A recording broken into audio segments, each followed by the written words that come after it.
On March 2026, in a Comanche County family courtroom, conservator Angela Silva appeared before the court to voluntarily forgive $30,000 in child support arrears owed by Armando Soto Perez, the non-conservator parent of their two minor children, Alan and Anthony Soto. Both parties appeared without attorneys, pro se litigants navigating the legal system on their own, while a state attorney facilitated the agreement. The case centered on whether the court would approve this substantial forgiveness of past due support and establish a modified repayment plan for the remaining balance. The record. All right, so at this time, we're back on the record on Comanche County cause number FM 12,417 in the interest of Soto minor children, non-custodial party being Armando Soto Perez, custodial party being Angela Silva. We're now back on the record. Ms. Silva did appear at this time, and we're going to go ahead, and my understanding there is an agreement between the parties at this point, along with the state. So we'll go ahead and get that on the record and confirm that agreement. And then allow the parties, if they have any questions about said agreement, to tender those questions. So at this time, Ms. Silva, Mr. Soto Perez has already been sworn, but I need you to go ahead and raise your right hand, ma'am. All right, ma'am, do you solemnly swear or affirm the testimony you're going to give here today is the truth, the whole truth, and nothing but the truth to help you? Yes, sir. All right, ma'am, you're officially under oath, and I'll allow the state to call you as a witness. And like I said, at the end of the hearing, I'll allow both of you parties to ask questions as necessary. So you put your hand down, ma'am. And if there's anything you think I need to know that you want to add, you and Mr. Soto Perez are technically what we call in law pro se litigants. You represent yourself. You're here without a lawyer, so you have the right to represent yourself and tell the court anything you think is appropriate, so long as it's relevant to what we're doing here today. So I'll give you the chance to make those statements or those arguments if you want to, or you can just say you don't have anything else. But the bottom line is you do have that choice. Both of y'all do have that choice. So at this time, I'm going to go ahead and let the state call you as a witness, and we'll see about wrapping this one up. Thank you, Your Honor. The state will call Angelia Silva. Ms. Silva, what is your full name? Angelia Silva. And Ms. Silva, who are the children before the court today? It is Alan Soto and Anthony Soto. The judge swore in Angela Silva as a witness and confirmed that both she and Armando Soto Perez were appearing pro se without legal representation before the state attorney began questioning her about the children and the proposed agreement. Under Texas Family Code Section 154.003, parents have the fundamental right to make agreements regarding child support, including the modification or forgiveness of arrears, provided the court finds the agreement is in the best interest of the child. The statute requires judicial approval because child support is considered a right belonging to the child, not merely a debt between parents. In the 1998 case of Troxel v. Granville, the U.S. Supreme Court emphasized that the best interest of the child standard serves as the constitutional floor for state intervention in parental decision-making, a principle Texas courts apply rigorously when evaluating support agreements. Here, the state attorney is establishing the factual foundation for the court's approval by confirming Silva's identity, the children's names, and her voluntary intent to forgive $30,000 in arrears. The judge's explanation of pro se status ensures both parties understand their right to self-representation under Texas Government Code Section 825036, while also warning them that this right carries the responsibility to present relevant information. The court must ultimately determine whether Silva's forgiveness, substantially reducing the children's financial security, serves their best interests despite her parental agreement to forgive. Courts cannot simply rubber stamp parental agreements about child support because the money is legally owed to the children for their welfare, not to the custodial parent as personal property. If judges failed to scrutinize these arrangements, non-custodial parents could pressure custodial parents into forgiving substantial debts, leaving children without resources they are entitled to receive. This judicial gatekeeping function protects vulnerable children even when parents believe they are acting in everyone's best interest. And how are the children insured for health insurance? No insurance. Okay. And you are wanting to forgive some of Mr. Soto Perez's child support arrears today, is that correct? That is correct. How much do you want to forgive? $30,000. And I just want to make sure you are doing that voluntarily. Is that correct? That is correct. And you understand that once the judge approves that release, you can't get that money back. Are you okay with that? That is correct. Yes, ma'am. Okay. And no one has promised you anything or tried to coerce you into doing that. Is that? And so you understand that as of yesterday, after that release, Mr. Soto Perez will owe $15,000 $168.46 on the child support arrears, and $10,335.25 on the medical support arrears. That is correct. All right. No further questions. I'll pass the witness.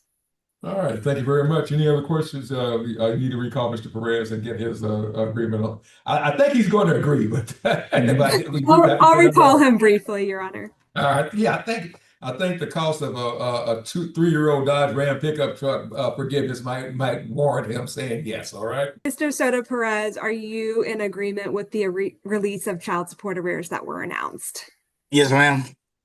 The state attorney methodically established that Silva's forgiveness was voluntary, uncoerced, and irrevocable, then disclosed the precise remaining balances before recalling Soto Perez to confirm his agreement to the modified payment terms. Texas Family Code Section 157.262 governs the enforcement and modification of child support obligations, requiring that any agreement to reduce or forgive arrears be knowing and voluntary, with full disclosure of the financial consequences. The statute mandates that courts ensure no fraud, duress, or material misrepresentation induce the agreement.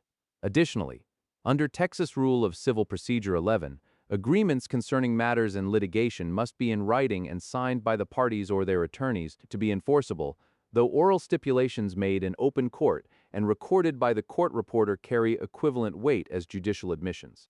The state attorney's questioning meticulously builds the record for judicial approval by establishing voluntariness through multiple confirmations, ensuring Silva understands the finality of her waiver, and documenting the exact post-forgiveness balances of $15,168.46 in child support and $10,335.25 in medical support arrears. The judge's lighthearted reference to a Dodge Ram pickup truck acknowledges the substantial value being forgiven while transitioning to Soto Perez's required concurrence, which Texas law demands because the modified repayment plan directly affects his ongoing legal obligations. The structured voluntariness inquiry protects against later claims that a parent was pressured into forfeiting support their children needed, which could destabilize the children's financial security and embroil the court in collateral litigation to set aside the agreement. Without this procedural safeguard, economically vulnerable custodial parents might surrender valid claims to appease non-paying parents or resolve immediate conflicts, only to discover their children suffer long-term consequences. The record created here insulates the court's approval from successful challenge on appeal or in subsequent enforcement proceedings. And in light of that release, are you in agreement to repay the child support arrears at $125 per month beginning April 1st, 2026? Yes, ma'am. All right, and you're in agreement with leaving the medical support arrears payment at $100 per month. Is that correct? No further questions. I'll pass the witness. all right. I'll start with you, Ms. Silva. You have any other questions or anything else, ma'am? No, sir. How about you, Mr. Soto Perez? All right, then I'm going to go ahead and grant the agreement. I'm going to go ahead and reduce the judgment, the unpaid child support, and unpaid cash medical. I'm going to note forgiveness of $30,000 on the child support amount, leaving the amount of citing above $15,000 that's still owed. I'll reduce that and at this time, I'll order repayment on the child support at $125 a month, on the cash medical at $100 a month, and go ahead and understanding that you're not suing or you're not going forward with any modifications. Is that correct, Ms. Urquhart? That's correct, Your Honor. All right, and that will be the final order of this court. And I'll ask the state to prepare that, circulate it among the parties, and get it to me. So at this time, one last time, Mr. Soto Perez, anything else, sir? No, sir. Ms. Silva, anything else? That is it. Thank you. All right, Mr. Soto Perez, mom's giving up a ton of money on this one. Technically, it's nice of her to do so, and I'm glad you folks get along well enough to do that. But Mr. Perez, you need to make sure you start making these payments and making them in full, because if you come back before me on an enforcement, the fact that you're not paying and you owed all that money that's been forgiven will probably not help you with this court. So please take care of your child support, sir. And these kids are only a couple of years away from they're older children, so they'll start growing out, and the only thing you'll still have to pay is the back child support. So good luck to both of you, and I'll let the state prepare that order and get it back to me. Is there anything else, Ms. Urquhart? All right, thank you very much, and y'all free to go, and everybody have a good spring break and a happy Easter. All right.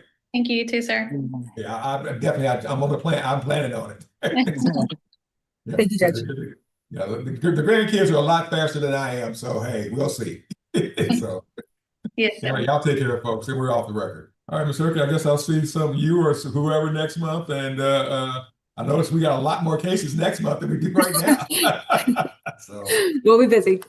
all right, then. Well, thank you very much. And I'll see you. The court granted the parties' agreement, formally forgiving $30,000 of Armando Soto Perez's child support arrears and establishing a structured repayment plan, $125 monthly for remaining child support arrears and $100 monthly for medical support arrears, both beginning April 1st, 2026. The judge confirmed no further modifications were pending, making this the final order in the case, with the state attorney responsible for drafting and circulating the formal order for the court's signature. This case illustrates the delicate balance family courts must strike between respecting parental autonomy and protecting children's welfare. While Texas law permits parents to negotiate child support arrangements, including substantial forgiveness of arrears, the judicial approval requirement ensures these agreements serve the child's best interest rather than merely accommodating adult convenience. The court's careful documentation of voluntariness, informed consent, and precise financial terms creates a durable record that protects all parties, and most importantly, the children whose well-being hangs in the balance. When parents cooperate constructively, as Silva and Soto Perez did here, courts can facilitate resolutions that preserve family relationships while maintaining the financial safeguards the law requires for minor children. If you're navigating child support issues, whether seeking modification, facing enforcement, or considering an agreement with your co-parent, understand that court approval is mandatory, and the best interest of your child is the controlling legal standard. Consult your state's family code provisions on support modification and consider speaking with a family law attorney to ensure any agreement you reach will withstand judicial scrutiny and truly serve your children's needs.